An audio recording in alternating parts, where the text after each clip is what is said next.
Om Swastiastu. Assalamualaikum warahmatullahi wabarakatuh. Shalom, Namo Buddhaya, salam kebajikan dan salam sejahtera serta salam harmoni. Sebelumnya, terima kasih atas waktu dan kesempatan yang telah diberikan oleh Bapak I Ketua Presiden SDM.com selaku pengampu mata kuliah interaksi manusia dan komputer. Di video kali ini kami akan menjelaskan rancangan aplikasi yang telah kami buat yang kami beri nama dengan nama Kulinero. Sebelumnya kami izin memperkenalkan diri terlebih dahulu. Perkenalkan, saya Gede Krishna Amradana. Saya di sini sebagai desainer UI UX dengan NIM 231510101022 dan rekan saya. Perkenalkan, nama saya Gede Raditya Putra. Saya di sini sebagai perencana ide aplikasi dengan nomor NIM 2315101025. Dilanjutkan oleh rekan saya. Baik, terima kasih atas waktunya. Perkenalkan, nama saya Madya Fajigan Jenderal dengan NIM 2315101011. Saya di sini sebagai pembawa laporan dan pewawancara. Next. Nah, sebelumnya adapun pokok pembahasan yang akan kami bahas pada rancangan aplikasi ini, yang pertama yaitu ruang lingkup masalah, yang kedua target pengguna, dan yang ketiga yaitu design thinking proses yang terdiri dari empathize, define, dan edition. Adapun tahapan brainstorming dan tahapan dari high fidelity dan low fidelity. Untuk ruang lingkup masalah akan dijelaskan oleh rekan saya Raditya Putra, dipersilakan. Baik, terima kasih atas waktu yang telah diberikan. Kali ini saya akan menjelaskan ruang lingkup masalah. Di dalam mencari tempat makan yang memuaskan juga tidaklah mudah, dikarenakan ada banyak faktor yang perlu dipertimbangkan, seperti menentukan lokasi, harga, menu, fasilitas, kualitas, dan ulasan dari tempat makan tersebut. Selain itu, mencari tempat makan juga membutuhkan waktu, tenaga, dan biaya yang pastinya tidak sedikit, terutama jika harus mengunjungi beberapa tempat makanan secara langsung untuk membandingkan dan memilih yang terbaik. Next. Tujuan dari aplikasi kami yaitu yang pertama, memberikan informasi mengenai tempat makan dan preferensi resep makanan. Yang kedua, aplikasi kami memberikan sarana komunitas untuk mencari teman dan menambah relasi. Manfaat dari aplikasi kami yaitu dapat memberikan kemudahan kepada pengguna dalam mencari tempat makan yang sesuai dengan kebutuhan pengguna itu sendiri. Dan yang terakhir yaitu kelemahan. Kelemahan dari aplikasi kami adalah yaitu hanya berfokus pada info-info tempat makan dan tidak bisa memesan makanan tersebut secara langsung. Next.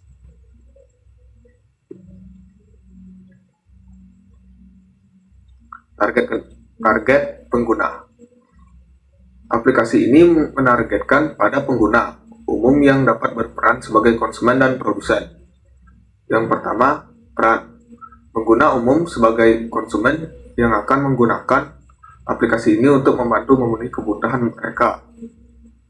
Dan berikutnya yaitu pemilik usaha atau sebagai produsen makanan berperan untuk mempromosikan tempat makan mereka. Yang kedua, ada tanggung jawab. Pengguna perlu memberikan ulasan tentang fitur-fitur yang ada pada aplikasi tersebut.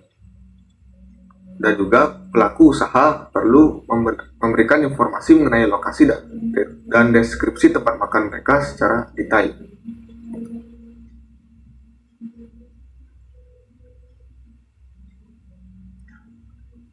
Design thinking process. Yang pertama yaitu empathize. Apa itu tahapan empathize? Tahapan empathize adalah tahapan pertama dalam design thinking yang berfokus pada pengguna. Tahap ini diperlukan untuk memahami keinginan, kebutuhan, serta tujuan pengguna ketika menggunakan sebuah produk. Next.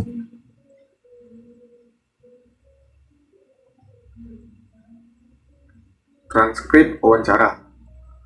Berikut merupakan transkrip wawancara dari beberapa narasumber kami. Di sini kami menggunakan metode Icebreaker, Grand Tour, Big Dipper, dan Magic Wand. Transkrip wawancara dari narasumber kami bisa dilihat dari presentasi berikut. Next. Dan ini juga merupakan transkrip wawancara dari narasumber kedua yang hampir sama dengan narasumber yang pertama, tapi ini lebih mengacu kepada produsen makanan. Next. Empathy map. Berikut merupakan empathy map dari narasumber pertama kami, yaitu di sini bernama Ikade Rai Sudana Arta. Beliau merupakan mahasiswa ilmu komputer Universitas Pendidikan Ganesha semester 1. Ia berpikir dikarenakan ia masih awam terhadap lingkungan barunya, ia berpikir untuk mencoba mencari tempat makan lewat Google, dikarenakan dia belum tahu terhadap lingkungan barunya. Ia merasa kesulitan dalam mencari tempat makan dikarenakan ia pertama kali menetap di kos dan ia belum memiliki teman untuk bertanya tentang tempat makan. Setelah itu, ia mencoba mencari tempat makan lewat Google, tetapi informasi yang didapat dari Google kurang valid dan akurat. Dan pada akhirnya, ia berharap ke depannya ada aplikasi yang dapat membantu anak kos dalam mencari tempat makan dan ada fitur komunitas untuk berbincang seputar tempat makan terdekat. Next. Empathy map berikutnya yaitu merupakan narasumber kedua kami yang bernama Pak Dewo Ketut Sudiartawan. Beliau merupakan salah satu pelaku usaha tempat makan. Di sini dia berpikir agar tempat usahanya lebih dikenal luas, dia perlu mengenalkannya dengan menggunakan sarana media sosial. Dan juga ia merasa tempat usahanya sudah cukup strategis sehingga dapat memudahkannya untuk mempromosikan usahanya secara langsung. Setelah itu ia mencoba mempromosikan tempat usahanya lewat WhatsApp dan juga lewat saudara dan keluarganya. Dan pada akhirnya, ia juga berharap ke depannya ada sarana yang memudahkannya untuk melakukan promosi lewat dunia maya. Dan juga ia akan merenovasi tempat usahanya agar lebih menarik lagi. Next. Yang kedua, tahapan define yang akan dijelaskan oleh rekan saya. Baik, terima kasih atas waktunya. Tahapan desain thinking proses yang kedua yaitu tahapan define. Nah, define merupakan salah satu tahapan dalam proses design thinking yang bertujuan untuk mengidentifikasi dan merumuskan suatu masalah yang ingin diselesaikan. Nah, pada tahapan ini dilakukan pengumpulan informasi yang dikumpulkan selama tahap empathize, yang kemudian jalan dianalisis untuk mendefinisikan masalah dan menerapkan fitur dan fungsi yang akan membantu memecahkan suatu masalah. Nah, teknik yang dilakukan di tahapan define ini yaitu dengan membuat persona dan POV statement dari pengguna. Itu merupakan persona dari salah satu pengguna kami yang bernama Ikade Rai Sudana Arte. Beliau merupakan seorang mahasiswa ilmu komputer dari Universitas Pendidikan Ganesha, asal dari Jembrane, kemudian statusnya mahasiswa dan umur 19 tahun. Kemudian berikut persona dari salah satu pengguna yang kedua kami yang bernama Dewo Ketut Sudiartawan. Beliau merupakan seorang kepala keluarga dan juga pemilik usaha tempat makan warung Laisti, asal dari Panarukan, berstatus pengusaha tempat makan dan berumur 40 tahun.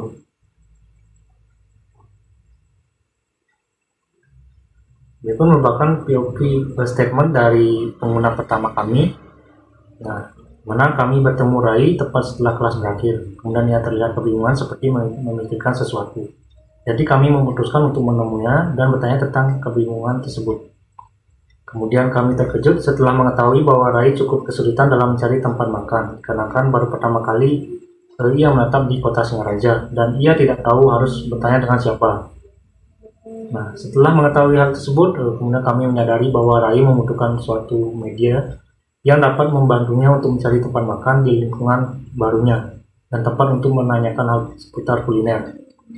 Nah, kemudian Rai memerlukan suatu aplikasi yang dapat digunakan untuk mencari lokasi tempat makan di sekitar lingkungannya dengan informasi yang tepat dan akurat serta dengan fitur komunitas sebagai tempat untuk menanyakan hal seputar kuliner dan tempat makan.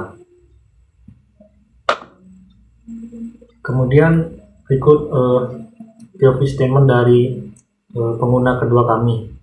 Nah, di mana kami menemukan tempat makan warung Lesti di sekitar wilayah Penarukan. Di sana terdapat pemilik tempat makan tersebut yang bernama Pak Dewo Putut Setiawan. Lantas kami berkunjung dan menanyakan beberapa hal seputar tempat makan miliknya. Kemudian kami terkejut setelah mengetahui bahwa tempat makan warung Lesti masih hanya dikenal oleh masyarakat lokal saja dan belum banyak dikenal oleh orang-orang di luar daerah Penarukan. Setelah mengetahui hal tersebut, kami menyadari bahwa warung Lesti masih membutuhkan peningkatan dari segi promosi dan juga dari fasilitas serta kinerja pelayanan di tempat tersebut. Kemudian Pak Ketut Sudiartawan selaku pemilik usaha makanan memerlukan sarana dan media yang efektif untuk mempromosikan tempat warung Lesti agar lebih banyak dikenal masyarakat luar.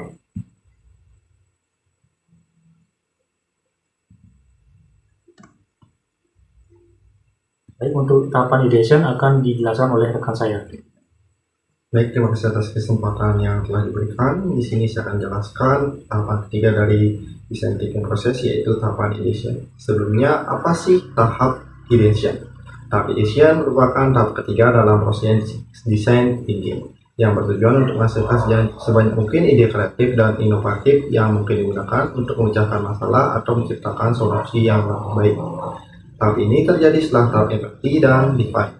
Pada tahapan ini kami melakukan beberapa teknik seperti how, make, with statement, dan juga brainstorming. Next. Nah, adapun how, make, with statement yang kami dapatkan yaitu yang pertama, bagaimana caranya agar orang-orang lebih mudah dalam menemukan tempat makan di sekitarnya. Yang kedua, bagaimana caranya agar dapat terbentuk ruang komunitas terkait masakan dan kuliner. Yang ketiga yaitu bagaimana agar informasi yang diperoleh mengenai tempat makan di sekitar menjadi lebih akurat. Yang keempat yaitu bagaimana caranya agar pengguna dapat mengetahui resep-resep makanan di tiap daerah. Yang kelima yaitu bagaimana caranya agar pengusaha makanan dapat meluaskan jangkauan promosi tempat makannya. Yang keenam yaitu bagaimana caranya agar seorang dapat berbagi resep inspirasi mereka dengan orang lain. Dan yang terakhir yaitu bagaimana caranya agar sekelompok orang dapat mengadakan event kuliner di hari tertentu. Next. Nah, sebelumnya untuk tahap brainstorming dapat kita lihat pada video berikut.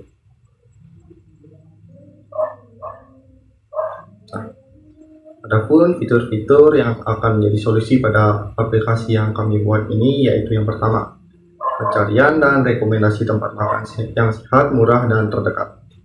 Yang kedua yaitu ruang komunitas sebagai tempat untuk saling berinteraksi satu sama lain dan bertukar pikiran mengenai makanan yang sehat untuk menyeimbangi gizi mereka. Yang ketiga yaitu fitur resep yang menyediakan masakan yang bergizi dan fitur rekomendasi tempat makan.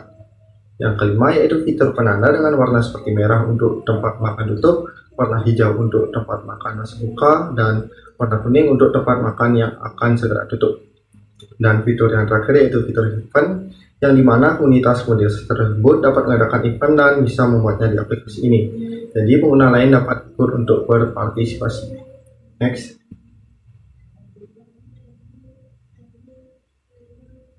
Nah, selanjutnya itu tahapan prototype. Apa sih itu tahapan prototype? Tahap prototype dalam design thinking adalah tahap di mana tim desain membuat model sederhana dari solusi yang diusulkan untuk memecahkan masalah pengguna.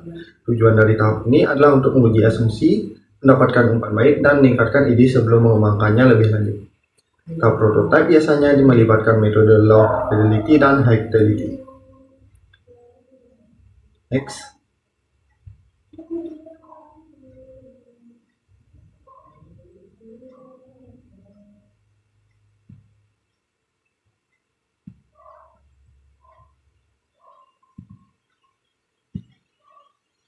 Nah, kita akan masuk ke tahapan dari user flow dari rancangan aplikasi yang telah kami buat. Baik, di sini saya akan menjelaskan sedikit perihal user flow dari aplikasi kami, yaitu yang pertama, user masuk ke aplikasi Kuliner Room. Yang kedua, user dapat mendaftar sebagai pengguna baru, ataupun user dapat login sebagai pengguna lama. Dan setelah user melalui salah satu metode tersebut, user akan masuk ke dashboard aplikasi, dan di dashboard aplikasi, user dapat memilih untuk menggunakan berbagai fitur. Yang pertama yaitu fitur untuk mencari tempat makan. Menjalankannya yaitu user mencari tempat makan, memilih tempat makan yang diinginkan, menelusuri lokasi, dan user akan dihadapkan dengan pilihan yakin dengan pilihan.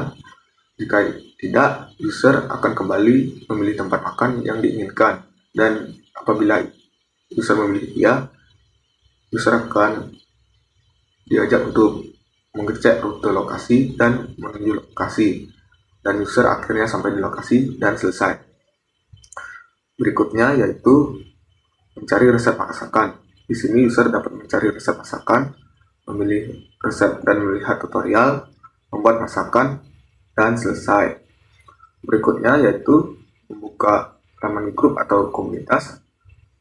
User dapat memilih untuk menggabung ke dalam grup atau membuat grupnya sendiri. Setelah itu, user dapat melihat saran tempat makan, dan apabila user menyukainya, user juga dapat menelusuri tempat makan tersebut, dan user akan dihadapkan dengan pilihan yakin atau tidak.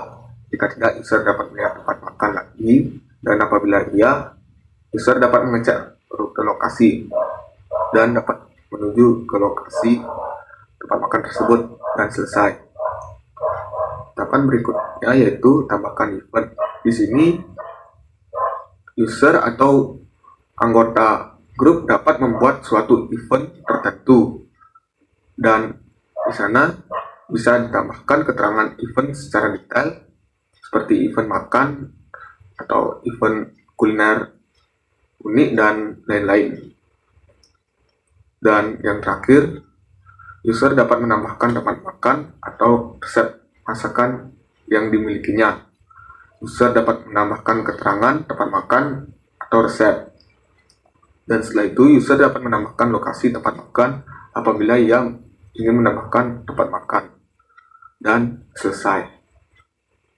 Sekian, terima kasih.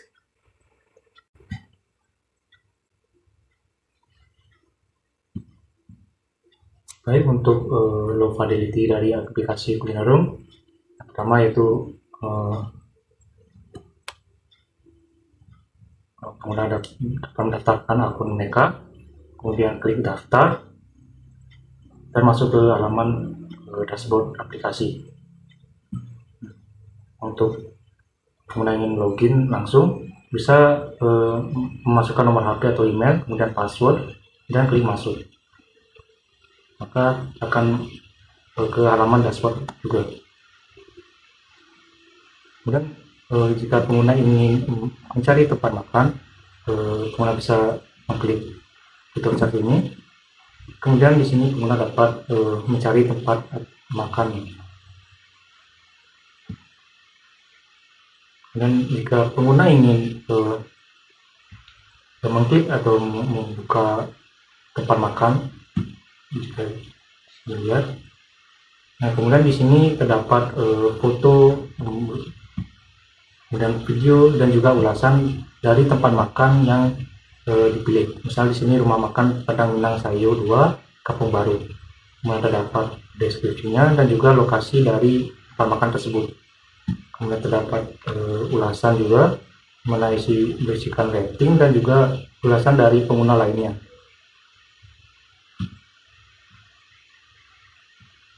Kemudian di sini ada fitur komunitas, jadi pengguna dapat mencari grup-grup yang ada di aplikasi tersebut.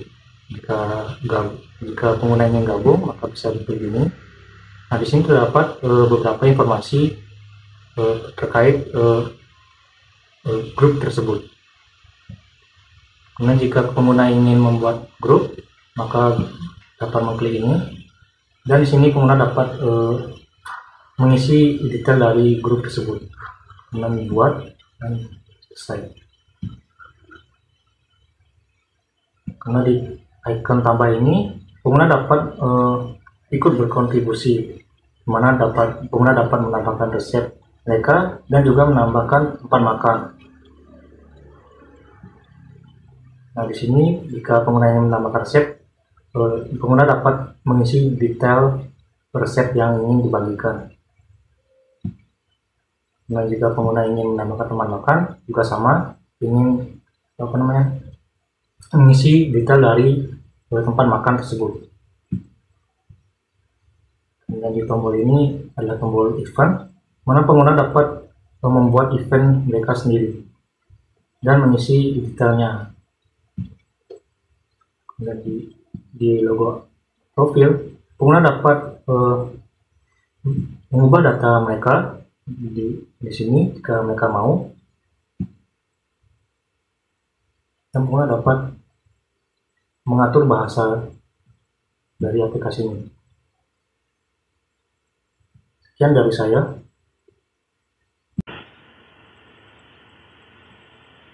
Nah, selanjutnya saya akan jelaskan tahapan selanjutnya, yaitu tahapan dari High Fidelity yang telah kami buat. Nah, tampilan dari High Fidelity ini kami ambil referensi dari beberapa aplikasi seperti GrabFood, Gojek, Shopee, dan lain-lain, sehingga lebih memudahkan pengguna dalam penggunaannya. Tahapan High Fidelity ini merupakan tahapan penyempurnaan dari Low Fidelity yang telah dijelaskan oleh rekan saya tadi. Untuk tampilannya kurang lebih sama seperti Low Fidelity, yang di sini terlihat lebih jelas icon-icon apa saja yang dapat ditampilkan ketika kita menggunakan aplikasi ini. Nah, untuk lebih jelas tentang High Fidelity dan kelengkapannya, kami akan cantumkan link Figma dari High Fidelity ini pada deskripsi video.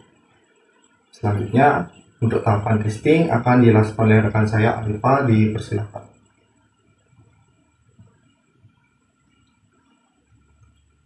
Baik, terima kasih atas waktunya.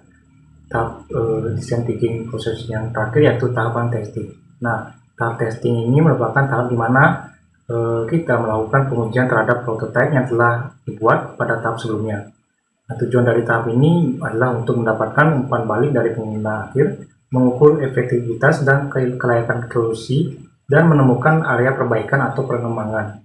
Nah, berikut juga kami sudah membuat beberapa tahapan dan hasil dari testing.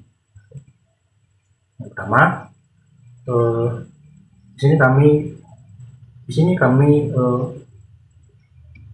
mempunyai 5 sebuah task. Task pertama, task kedua, task ketiga, dan task keempat, dan task kelima. Nah, di sini untuk responden yang kedua kami khususkan ada 2 jenis task yang berbeda, yaitu di task yang kedua dan task yang ketiga. Nah, kemudian untuk respondennya kami memiliki 3 responden. Yang responden pertama bernama Putu Nadia Karsta Devi, kemudian responden kedua yaitu Nimade Ayu Listia Dewi, dan responden yang ketiga bernama Made Arti Permanha. Untuk video testing dari para responden tersebut sudah kami cantumkan di proposal. Kemudian untuk hasil testingnya, di mana responden pertama berhasil menyelesaikan task yang pertama selama 18 detik, kemudian task yang kedua selama 13 detik, task ketiga 11 detik, task keempat 22 detik, dan task kelima selama 18 detik. Kemudian di responden yang kedua, berhasil menyelesaikan task pertama dalam waktu 27 detik, di task kedua berhasil menyelesaikan selama 25 detik, di task ketiga berhasil menyelesaikan selama 17 detik, task keempat berhasil menyelesaikan 17 detik, dan task kelima 9 detik. Kemudian di responden ketiga berhasil menyelesaikan task pertama selama 8 detik, task kedua berhasil menyelesaikan selama 9 detik, task ketiga berhasil menyelesaikan selama 6 detik, task keempat berhasil menyelesaikan selama 10 detik, dan task kelima berhasil menyelesaikan selama 12 detik. Nah, untuk efektivitas, di sini dimana terlihat semua responden berhasil menyelesaikan task yang diberikan, dan untuk efektivitasnya berjumlah 100%. Itu saja dari saya kembalikan ke moderator. Nah, cukup sekian presentasi tentang ide rancangan aplikasi dari kelompok kami.